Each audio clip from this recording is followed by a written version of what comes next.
ప్రభుత్వ ఉద్యోగుల్లో మార్పు తీసుకురావడం అనేది ప్రభుత్వం ముందున్న అతిపెద్ద కర్తవ్యం.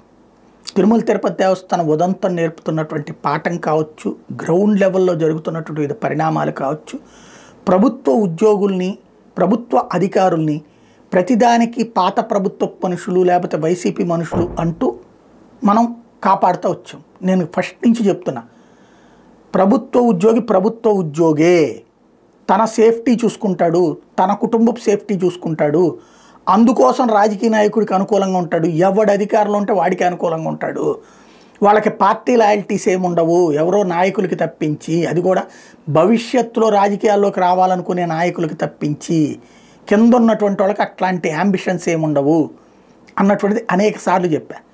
కానీ సరే, ఓట్ల కోసం చేశారా లేకపోతే జనాల్ని కన్ఫ్యూజ్ చేయడానికి చేశారా, చేసేశారు. ఇప్పుడు ఏమైపోయింది, ఇవాళ తిరుపతి ఇష్యూలోనే చూస్తే వచ్చిన అధికారులు అందరూ వీళ్ళు తెచ్చిన వాళ్ళే కదా, జగన్ పెట్టినోళ్ళు ఏం కాదు కదా, వెంకయ్య చౌదరి గారు వీళ్ళు తెచ్చిన వాళ్ళే, శ్యామలరావు గారు వీళ్ళు తెచ్చిన వాళ్ళే, అక్కడ ఉన్నటువంటి మొత్తం ప్రక్షాళన చేసామని తెచ్చిన వాళ్ళందరూ వీళ్ళు తెచ్చిన వాళ్ళే.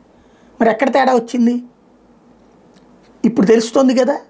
ఇప్పటికైనా గ్రౌండ్ లెవెల్లో ఉద్యోగిని ఉద్యోగిగా చూడండి. వైసీపీ ఉద్యోగి, తెలుగుదేశం ఉద్యోగి జగన్ టైంలో అంత సీరియస్గా వ్యవహరించాడు, ఇప్పుడు చంద్రబాబు టైంలో సీరియస్గా వ్యవహరించేటటువంటి వాళ్ళు రాజకీయాలను అడ్డుపెట్టుకుంటారు. పత్రికల దిక్కుమాలిన నేరేషన్లో, పత్రికల కవరింగ్ కథల ట్రాప్లో పడిపోయి మనం వ్యవస్థని పక్కన పెట్టేస్తే చివరికి జరిగేటటువంటి ఫలితాలు ఇది ఆలోచించాల్సినటువంటి సందర్భం.